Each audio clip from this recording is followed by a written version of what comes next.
Hello. How are we, guys?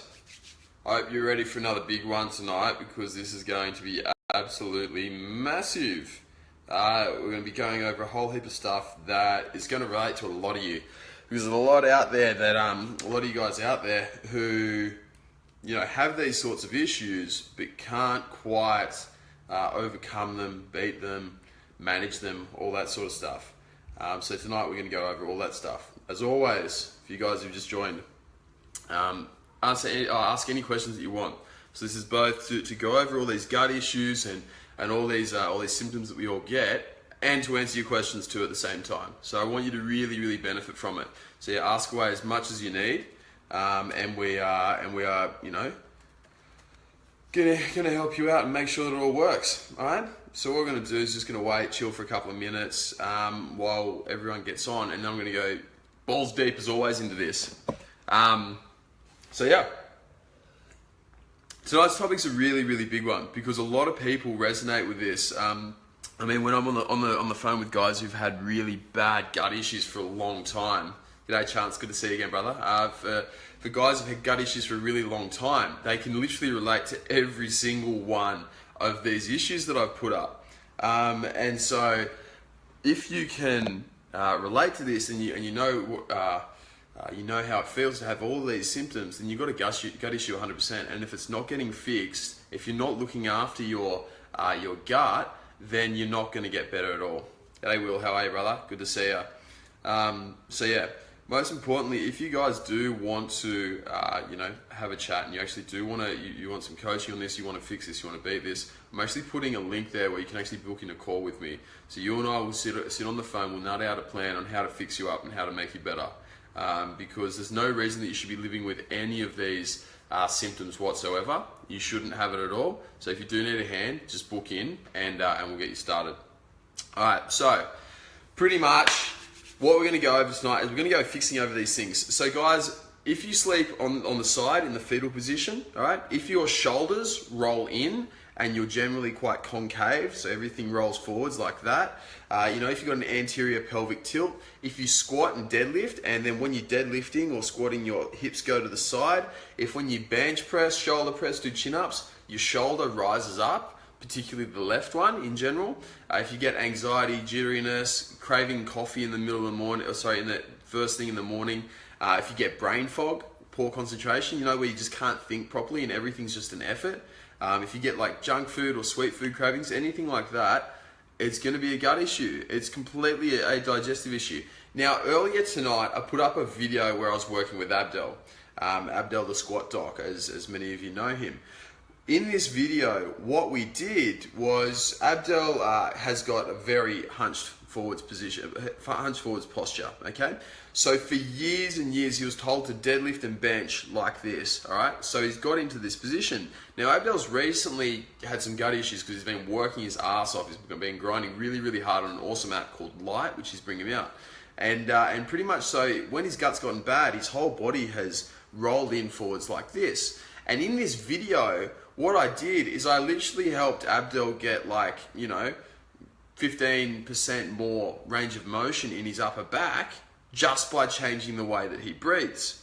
And the reason that he doesn't breathe correctly in the first place is because what he's doing is he's effectively crunching forwards and putting his body in a position where it can't actually breathe. So he needs to use, fight or flight breathing or stress breathing in order to get the air in. And so I fixed that, well, not fixed it, but I largely alleviated a lot of the issue within literally 5 seconds. So I gave him 15 degrees of improvement within 5 seconds of working with him. That was it, all right? And tonight we're going to go over roughly how you can do the same for yourself, because the gut is the controller of everything. If you're getting injuries, it's your gut, all right? Unless you're getting smacked by a car, it's your gut. If you're just lifting in the gym and you tear a pec, it's because you're going to have some sort of asymmetry throughout your body, which is generated by your gut, okay? If you have a leg length discrepancy, it's going to be your gut, okay? If you were born and you just had, weird looking joints where you always had one shoulder higher than the other, if you had scoliosis, it's your gut. I had scoliosis. I don't anymore. I don't know if I can prove that. I don't know if I've got any photos of when I was a kid. But everybody who saw me as a kid was like, yeah, you had scoliosis. When I was young, I had to use orthotics all the time. Okay, and in my orthotics, I had to have one built up about 2 centimeters higher than the other because of my leg length discrepancy. All right, so safe to say I don't need them anymore, and I don't have a leg length discrepancy. Now, there's always going to be some degree of asymmetry, but you want to minimize it. All right. So look, let's get cracking on into this. All right. So first things first. The gut is connected to literally everything in your body. Literally everything. It's connected to your brain, your skin, your joints, your nerves, your thyroid, your hormones, everything. Your gut influences literally everything, okay? So if you are having any of these symptoms where you get like cravings for food or whatnot, it's because of your gut. It is because of your gut and nothing else. The way to alleviate all these symptoms of constantly being rolling forwards or getting anxiety, depression, cravings for certain foods is to just fix the gut. Just fix the gut straight away and it'll fix you. So the first thing I'm going to go over tonight, guys, is the gut-thyroid connection. So your gut connects to your thyroid gland. Your thyroid gland is the main metabolism regulator in the body. So when your metabolism is, when you are, trying to burn energy or trying to exercise, what you need to do is you need to make sure that your metabolic rate is as high as it possibly can. And so what you want to do there is you want to optimize thyroid output. Now, if your thyroid isn't working, you're not going to be able to lose fat. All right? And guess what? One of the big things that screws your thyroid up is, that's right, it's the gut. So if your gut isn't working, it stops your thyroid from working as effectively. And when your thyroid's not working as effectively, you can't lose fat. Absolutely sucks, right? It's absolutely terrible. It's the worst feeling in the world because not only does it stop you from losing fat, it makes you lose muscle at the same time, all right? The thyroid produces T3 and T4, mostly T4, which is then converted into T3. Now, what the gut does is when the gut's unhappy, it increases the conversion of T4 into something called reverse T3. So it's like T3. T3 is the most metabolically active hormone in the body. So it has the best effect on the metabolism in the body out of every single hormone. All right, T3 does. Now, if you convert T4 to T3, then that means your metabolism goes through the roof. If you convert T4 to reverse T3, it means it pushes it through the floor, okay? So it has a really, really bad effect. And when your gut is bad, that happens very, very prevalently. So it's of high prevalence that happens. You'll make much less T3 and much more T4, right? Which is part of the reason why I get a lot of my advanced clients to do a blood chemistry assessment when they begin with me, okay? On top of this too, by having a bad gut, you actually decrease the output of T4 itself. So not only do you have less of the very potent molecule T3, but you also have less of the T4 at the same time. So it really screws you. Now, to put this into another downward spiral, when your thyroid output is down and your thyroid's not healthy at all, your gut goes to shit at the same time. It stops the healing of the gut and your gut wall gets very, very inflamed and has a very, very hard time digesting anything. So it really, really screws you up. So out of this, if you're not looking after your gut, number one, you ruin your metabolism. So you ruin your metabolic rate, absolutely screws you. Say goodbye to fat loss. Number two, it in turn makes your gut even worse. So your gut continually gets worse and worse and worse until you're down in the slop and your life's feeling like crap. Because having low thyroid also makes your energy levels just dramatically drop. And it's an absolutely terrible thing to do. So you don't want to do that. All right? The next thing, the gut and nerve connection. So throughout your body, you've got nerves everywhere. Nerves control everything. They control like your thinking, your planning, your movement, your feeling, everything. Everything's regulated by nerves. And so the gut affects all these nerves. So if you have a gut condition, you'll be more you'll feel more pain. You'll be more susceptible to feeling pain. So when you're in the gym and you're trying to push through those last sets, you bitch out. Why? Because your gut's bad. Because it actually increases the amount of the perception of pain and damage in your body. On top of this too, the next thing that it does is it causes your nerves to go into fight or flight mode. So remember, our nerves have two settings. Number one, fight or flight. Number 2, rest and digest. What we want to be, for the most part, is in rest and digest. We want to be chilled out, we want to be relaxed, we want to be lounging around, we want to sleep, we want our food to be broken down very easily, we want that all to work. Now, on the other side, with fight or flight, that's when there's a bloody lion that's about to go come and eat us, and we need to be getting into action.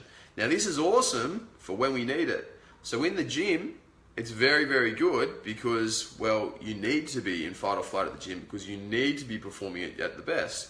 The problem with the gut is that what it does is when it's unhappy, it shifts you completely into fight or flight so that you've got no rest and digest. So you don't sleep as well. So you get very, very stressed. Your digestion gets even worse.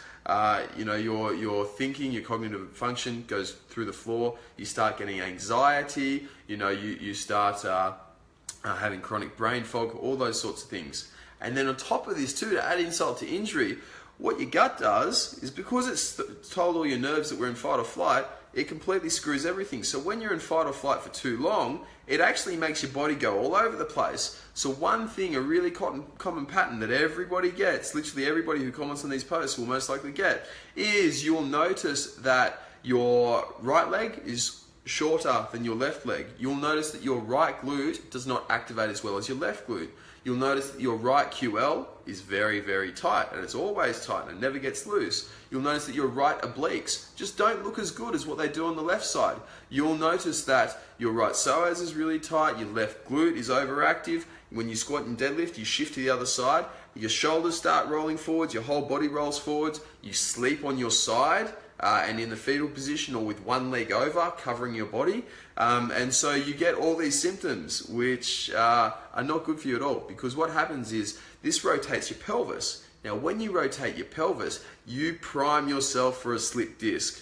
When your pelvis is out of alignment, it's all rotated, it's all fucked up, you are just literally waiting for a slip disc because the pressure that you put on it, because the spine's got a slight twist and it's got torsion in it, you make your disc very, very highly likely to pop out if you press it at the wrong angle, okay? And that's why people do slip discs. That's why some people can deadlift with horrible, horrible form and they can get away with it because they're not in this state of fight or flight. That's why others can deadlift with what you think would be normally pretty good form, but then bang, out pops a disc, they're in massive amounts of pain, okay? That's also the reason why some people after a slip disc get recurrent pain, why some people after a slip disc get no pain at all, and they can go back to squatting, deadlifting. It all comes back to this twist in the pelvis and whether you're in fight or flight. So when you do a slip disc or something like that, assuming it's just the injury and you haven't, fallen 30 meters from something or got hit by a bus or something silly like that, not silly, something unfortunate like that, because you'd be pretty spewing if you got hit by a bus, but you actually blame your gut. So if it just happens for no reason, like you're just training at the gym or something like that, you're all, it's a good sign that you're out of whack, okay? Now, the next one, the gut-brain connection. Okay, so this is one of my favorite ones. As you guys know, I'm a big fan of neurotransmitters. It's one of the things that my study heavily focused on at uni. The gut massively influences your neurotransmitters because the vast majority of neurotransmitters are produced in the gut or regulated by the gut.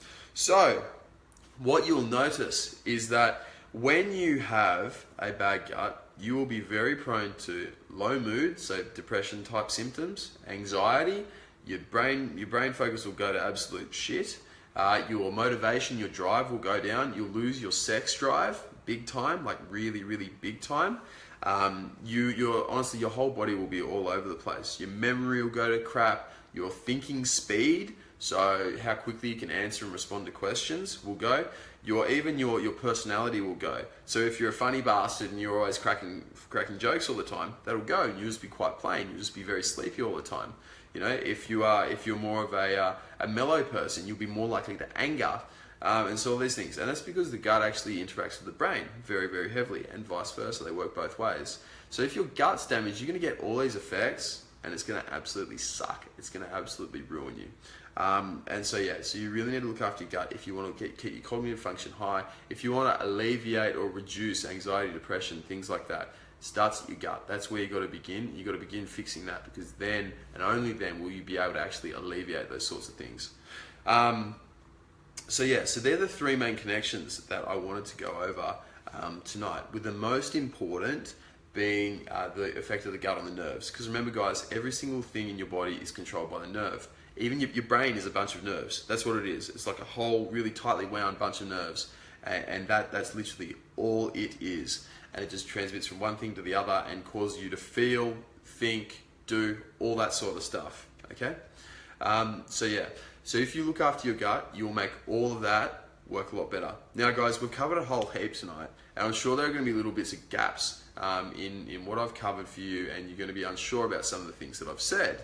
So ask me as many questions as you want about this sort of stuff, because it can be quite complicated when you first encounter it, and it can take a while to get through. In the meantime, I'm going to go through some of the other questions that I got, and then I'll come back and answer what you guys have for me. Alright? So, first of all, Bilal's said, which workout is best ever to separate the bicep from the shoulder? As with anything, man, if you want to make a muscle look bigger or a muscle look more pronounced, what you need to do is make it get leaner. So you need to lose fat from the area. If you are trying to, just specifically target that area just there, that cut beneath the delt and the biceps, you're doing it wrong.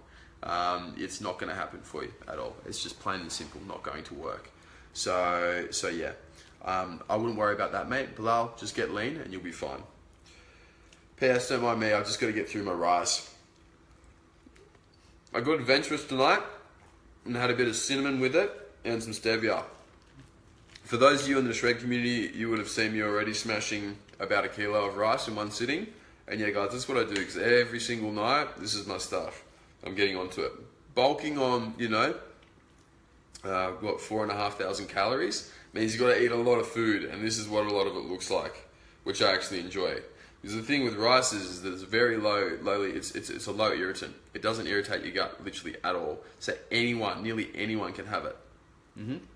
Oh, I forgot to say, guys, by the way, if any of that stuff that I resonated with you, that I said resonated with you, and you want to fix it, just book in a call with me. There's a link pinned there in the comments, and I'll be able to go through it with you, and we'll be able to set a plan in place and get you sorted.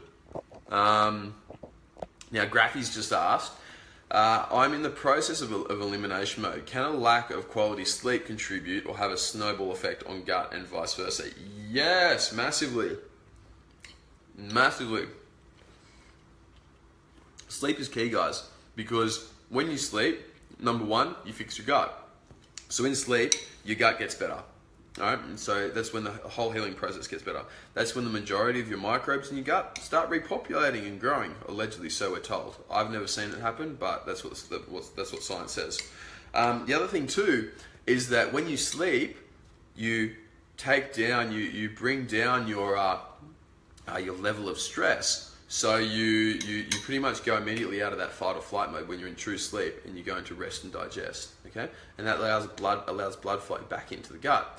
On top of this too, you actually replenish all your neurotransmitters when you're sleeping, or most of the time when you're sleeping. So things like GABA and serotonin, which literally all of us are deficient in at some point, that's when they come back. So yeah, dude, if you don't sleep, you're fucked. Straight up, plain and simple. With your sleep, I always recommend getting at least 8 hours a night. Optimal is like 10. I aim for about 9 to 10 a night, including my naps through the day. However, some people can thrive off less. Moana, one of my girls who I'm working with at the moment, she sleeps on 4 to 5 hours a night max, but she's weightlifting. She's doing Olympic weightlifting. She's like national level for that.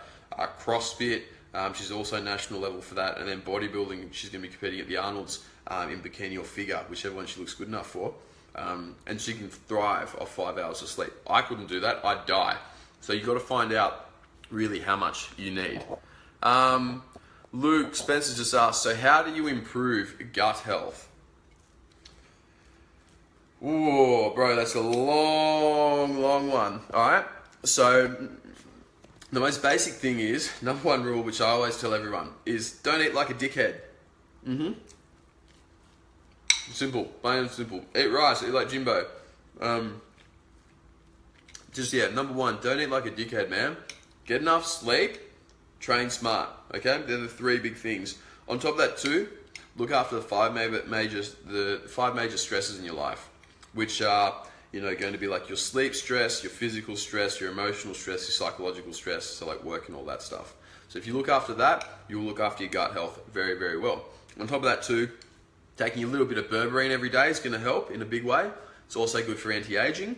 You can take metformin if you prefer, if you've got a diabetic who'll hook you up. Betaine HCl, that's great. And what else? What's the next one? 5-HTP or GABA. One of those two will be good.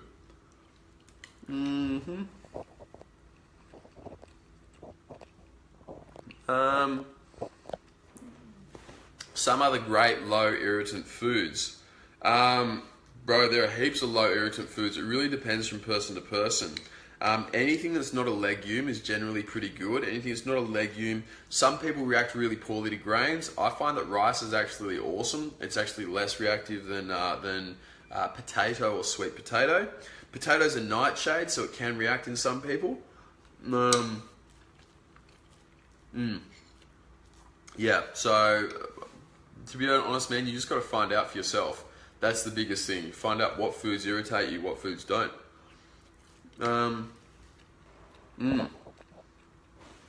Sim says, I sleep and my brain stays active, which makes me tired. Man, Sim, that sucks. That really sucks. If you are sleeping and you're constantly waking through the night, like constantly non-stop, you're not getting good sleep. So when I say sleep, I mean like actual sleep, like actual shut-eye.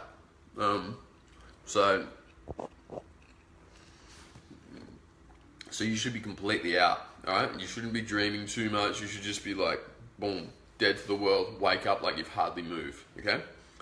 If your brain is staying highly active, then you're very, very stressed, alright? You're gonna have neurotransmitters which are all over the place, and that's not a fun place to be. Because Sim, people like you are very, very prone to anxiety and depression because of this, particularly anxiety, which then leads into depression. And that's often how depression goes. People start with stress to anxiety to depression, just like that, like hop, hop, hop, all right? And having bad gut health is in there along the whole way as well, making everything worse. So yeah, you need to fix that really quickly.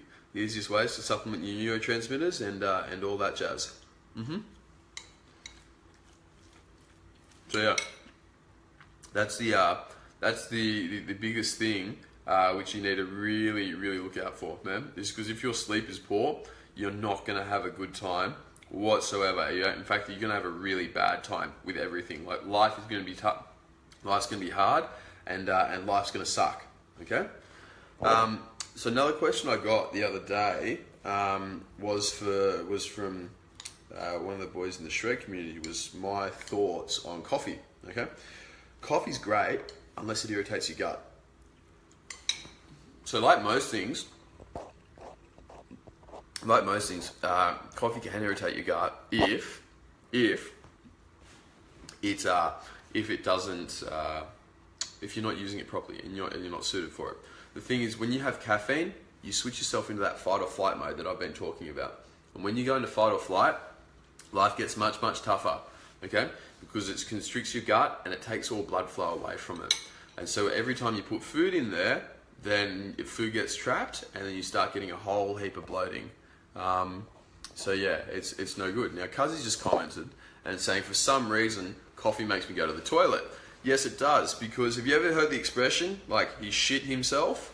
So yeah, when you get stressed and when you go into fight or flight, you literally shit yourself. Right? It happens, you poo, because what you do is you evacuate your bowels and you get ready to, I don't know why you do it, to be perfectly honest, but you just do. I think it's got something to do with an increased chance of survival. Although, I don't know about you, but I'd run a lot faster without a poo in my pants than I would with a poo. But maybe we weren't originally meant to be wearing pants in the first place, in which case it'd make you a little bit lighter and you'd run a bit quicker.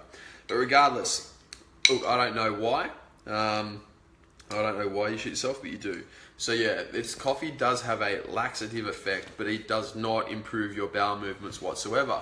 If you use coffee regularly, because it shifts you into fight or flight, it causes them to constrict and get very, very tight, and it actually stops you from going to the toilet. So if you then don't have coffee, which in turn doesn't make you evacuate your bowels, then you're going to have a bad time. Gravy's just asked, what are my thoughts on diuretics for your gut? No, never, ever take diuretics unless you really have to. Bodybuilders, yeah, sure. Like if you want to take diuretics, take your diuretics. But just in general, if you're going to go out in a club on Saturday night, you're going to take a diuretic to look a bit better? Fuck no, don't do it. Diuretics really have no place whatsoever, and I'll tell you why. When you have water retention, or edema, as we call it, us fancy people, it's actually there to heal the inflammation. Okay, if you get rid of water, you get rid of the inflammation or some part of the inflammation, and you actually slow the healing response. All right. So when you go into the doctors because you can't, your body isn't working at all, and you've got a whole heap of swelling somewhere in your body, particularly in your ankles, and they just pump you full of diuretics. Do you know how many of those people go back to being just as watery as what they were before? Do you know how many of those people actually stay on diuretics for the rest of their life or for a substantial period of time? The answer is a lot, because the water's there for a reason. It's there to protect. If you're trying to pump this water out of people, there are extreme circumstances where you do use diuretics and they're great, but for most of you guys who are listening here, you're probably not going to go through them anytime soon. But yeah, most of the time, why you have excess water retention is just because of inflammation. In general. Unless something really bad has happened to you, if you're relatively healthy or, you've just had something minor wrong with you without like an acute onset of injury, then yeah, your diuretics are not going to be your friend at all. Will was just asked, in relation to eating a lot, wouldn't it be fair to assume when you start lean bulking and eating a shitload, your gut can get irritated? So there's an obvious drama there. Why? Your gut can take the food, man. Your gut can always take the food. Right? That's not the issue whatsoever. It's not about what your gut can do. It's about what you're putting into your gut. So if you're putting in foods which your gut agrees with and it digests easily, then yeah, you're gonna be fine. You're gonna be flying. Happy days. Not a single worry in the world. But if you don't, and you're putting in things which irritate it, like Krispy Kremes will, if you're putting Krispy Kremes in, then it's not going to be terribly good for your gut, and you're going to get bloating, just as you did when you got bloated for like 4 days afterwards, mate. So yeah,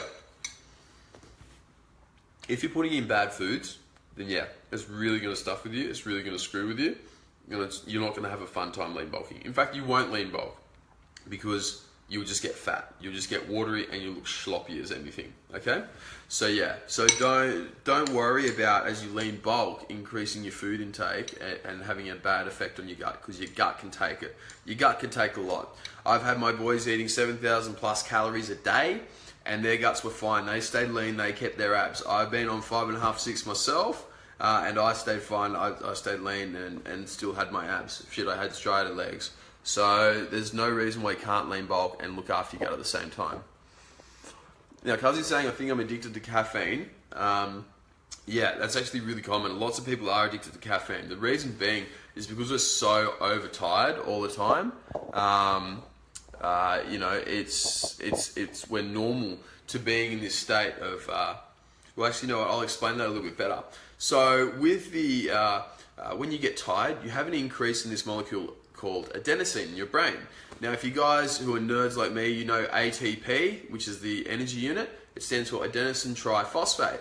Now, when you have more adenosine, like just adenosine without the triphosphate, then that means that your energy levels are low. And so when your energy levels are low, it goes into your brain and it binds onto all these, what are called dopamine receptor sites.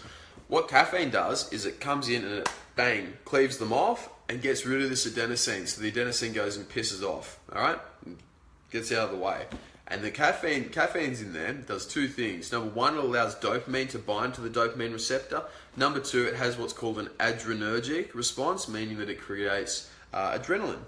And when you create adrenaline, obviously you get bang, an immediate burst of energy.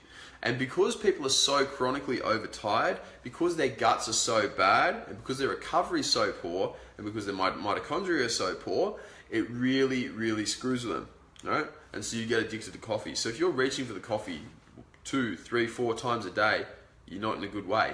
If you need to have a coffee every single day, and if you like can't live without a bloody coffee, then you're going to be in a bad way. You need to fix that. You need to get rid of it. The easiest way to overcome a coffee addiction is to, number one, start taking theacrine, which all my guys are on, because that stuff's the shit. That is absolutely amazing. So it does the same job as caffeine, just without the adrenergic response, and it doesn't give you the jitters and the anxiety and shit like that. It just keeps you level. It makes you focus really, really well.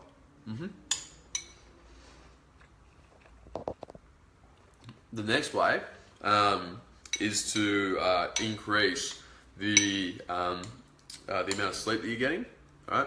And increase your time in rest. When you do that, after a couple of weeks, you'll actually lose your cravings for caffeine at all. Okay? So you shouldn't have it. If you're well rested, you won't want a coffee. Is there any coincidence? Like, I mean, look at anybody. The time when you first started drinking coffee was the time when you first started actually getting really tired. If you look back to it, when you weren't sleeping well and you weren't looking after yourself, that's when you actually started reaching for the coffee, okay? Because you're overtired all the time. And that's where the addiction starts. Alrighty. Now, Matt's just asked, coffee with almond milk. Yeah, coffee with almond milk's fine, as long as you have it in moderation. That's sweet. I don't recommend that you guys have coffee with milk, because even a slight bit of milk can irritate a lot of people's bowels. Like, big time. But if you're fine, you're fine. Some of my clients still have it. Some of my guys still have coffee with milk. I just choose not to, because I think, really, what's helping me? In the end of the day, I want to be shredded all of the time. I want to be big. Why would I have something which could potentially have that much of an effect on slowing my results? I sure couldn't guarantee my results to my clients if they were having something even as little as that. So I just say generally avoid milk, switch to almond milk. It's great. Luke, do I take any supplements before bed to improve sleep? Fucking have a look at that. I don't know if you guys can even see it, but where is it? Just there. There's like 50 of them right there. And that's not even all of them. So yes, mate, I take a shitload of stuff before I go to bed. But you know what's the best thing? Sleep. Sleep's great. Sorry. Sunlight. Sunlight is the shit. Honestly, it's absolutely amazing. When you spend more time out in the sun, you sleep like a log. It is awesome, dude. That is the #1 supplement ever. Sun. Get more sun. Get tanned.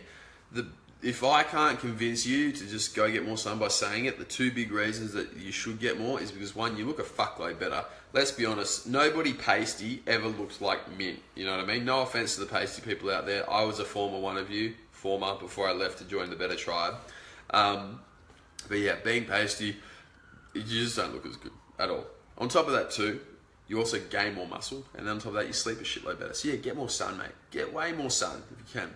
On top of that too, if you're having issues with sleeping, you want to improve it a lot more, then taking things like GABA through the day, it actually relaxes your muscle. Taking stuff like rhodiola, 5-HTP, or improving your neurotransmitter deficiencies, all those sorts of things that I do with my clients, then yeah, that will sort you out.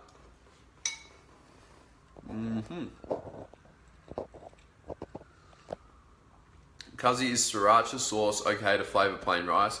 Yeah, as long as you digest it well. But let's be honest, guys, flavoured plain rice it's fucking awesome. It's the shit. I love it. Now Jaden's just saying, I had surgery on my shoulder last year, so it gets sore still from time to time depending on what exercise I'm doing. But recently, for the last week or so, it's been a lot more painful in the gym. Could my gut health and or stress levels be contributing to this? Yeah, dude, look, 100%. I mean, because you've had surgery on the shoulder, it is a little bit different. So it could, you can't conclusively say gut health as what I could if somebody came to me like, man, I've just randomly got this sore shoulder. I don't know why. But yeah, 100%,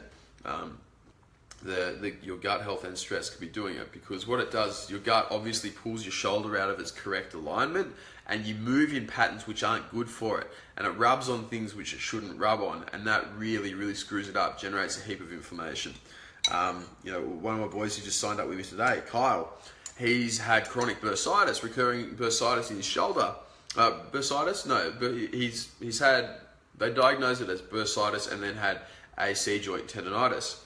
And so what the dickheads did was they just jabbed a fucking cortisone shot into the area. Guys, for those of you who don't know, cortisone, that just dissolves the inflammation. Lo and behold, the thing came back twice. So he had 3 cortisone shots. He's on his 3rd now. It's come back twice, all right? The only way to fix this is to correct the movement pattern, okay? So what you do to correct the movement pattern is, number 1, relieve your gut, and then number 2, have someone show you how to move properly. If you're in Sydney, go see Abdel Mohammed, the squat doc. That bloke is who I work with all the time. He's the man for this stuff. Go see him to help retrain yourself. You just need to fix your gut and then retrain your movement patterns, and then you shouldn't be in pain. But for you, Jaden, I definitely get someone to look at your movement patterns. I definitely start looking at your gut, which we're going to chat about tomorrow over the phone on our call. Yeah, man, we just got to get you sorted in all areas, and then if it's still not getting better, then we can look at whether it was something to do with your surgery. All right, hope that helped, man. So yeah, guys, that's all the questions that we got at the moment. Let's check the Shred community to see if any more are up. What else do we have?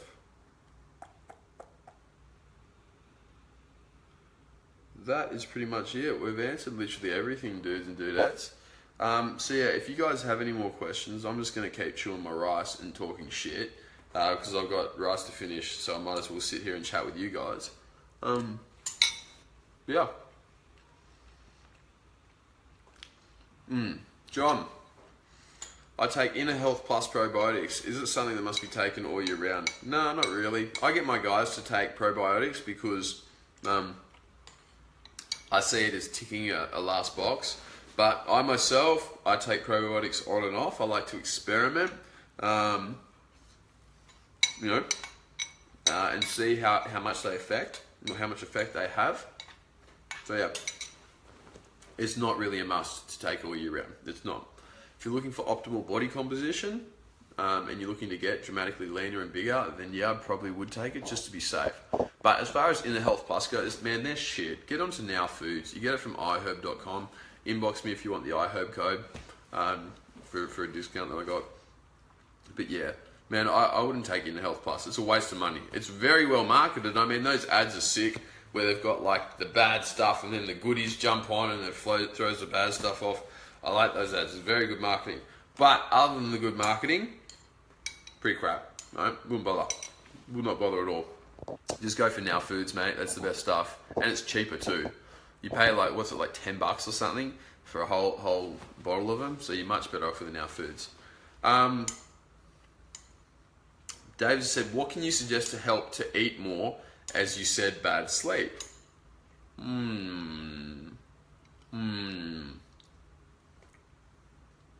I don't know what you're saying, bro. Can you rephrase that? Because I didn't quite get it. I'll have another nudge when you put it up again. Jackie, I missed out. Started at 8. Yeah, guys, sorry. Look, 7:30 I've got to do it, because if I start the lives at 8, I'm fucking buzzing by 9. I'm normally, like in bed by 9. Because it's exciting talking to you guys. I can't sleep after talking to you. So yeah, I've got to start them at 7:30. But Jackie, you can watch it again, because this is always live here, and I am reposting him to my YouTube, albeit slowly, but I'm still reposting him there. So you can find everything on my YouTube, which is James Cant IFBB Pro. Same name as the Facebook page. So yeah.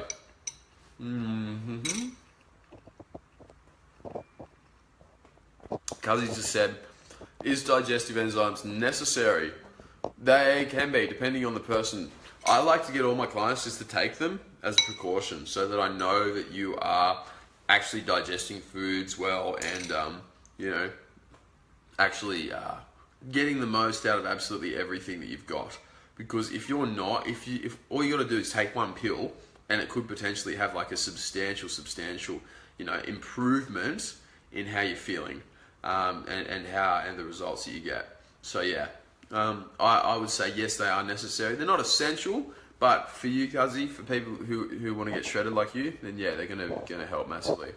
God just said, do you recommend normal mincemeat to hit the fat macros?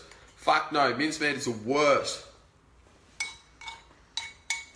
I don't know a single person that can eat mincemeat and not have a gut reaction to it.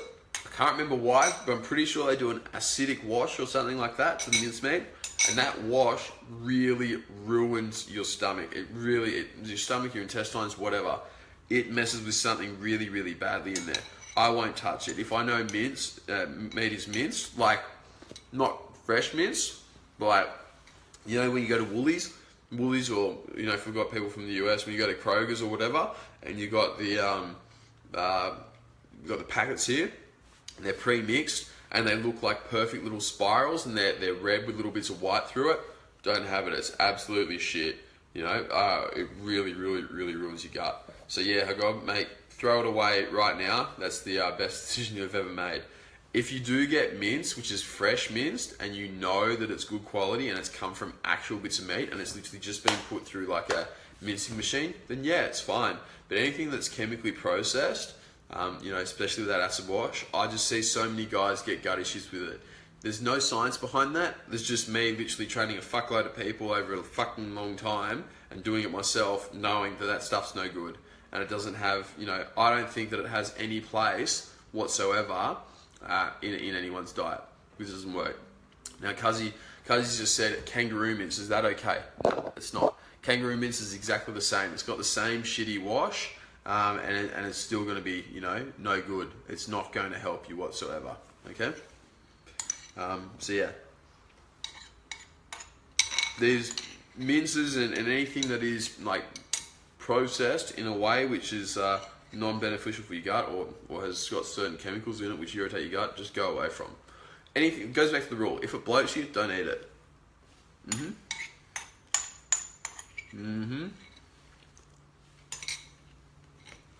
Rightio. Yep. Now Luke just asked, what am I eating with the rice? With the rice, I just had a little bit of cinnamon and some stevia with it. So I just smashed, what was that? 65 times 3, whatever that is, a bit over 200 grams. No, 195 grams. 195 grams of raw rice there, and cooked it up. So yeah, so I smashed at the moment, yeah, roughly 4,500 calories, and I'm trying to get in 500 plus grams of carbs. So yeah, they're that's what I'm doing at the moment. That's why in these lives you're probably going to see me chowing down shitloads of rice because it's awesome. Now, Matt's just saying, I don't really get DOMs anymore and put in till failure following the training program. Everyone else complains about being sore over the next few days. Is it normal to get no fatigue? Yes, it can be normal. Once you've adapted and once you're moving really, really efficiently, then you won't experience as much DOMs. But let me tell you, mate, when we put you onto the next workout and we absolutely mess you up with some superior tonnage and some very, very solid lifts, you're going to feel the pain. So pretty much, guys, when you start losing your DOMs, that's when it's time to change up. It's time to change up from volume to intensity, or slightly, or change your program in a way which challenges you a lot more. Change your tempo, anything like that. Change your exercises, all that stuff. So if you're not getting DOMs, you're doing it wrong. Yeah, you should always be in pain. You should always be getting DOMs. You know, and the gym should be a good time, but the walk from the gym to the car should not be a good time because you should be sore as fuck. Okay. The next day you should wake up in agony, nearly agony, not quite agony, like good agony, you know, where you're like, it hurts and it's stiff and I can't hold the phone to my ear, but I fucking earned it, that type of agony, okay? So yeah, but anyway guys, look, on that note, I am out, okay? So, if you want to get in touch with me about any of those things that I brought up at the start, so if you want to talk about, you know, why your digestion is not working properly, why you're sleeping on your side in the fetal position, why your shoulders rolling forwards, why your posture's all over the place, why you've got anxiety, you know, why you've got sweet cravings or fatty food cravings, you know, why you can't concentrate, why your memory's gone to shit, why your bench isn't working, any of that stuff, just click the link that I've pinned up there and book in a call with me, alright? Because we'll help you out, we'll get you sorted, and then you'll be, it'll be happy days. All right. So on that note, I'm going to leave you all to it. Take it easy. I hope this helped, guys. I hope this cleared up a lot of your questions. And yeah, I'll see you for the next one. Enjoy.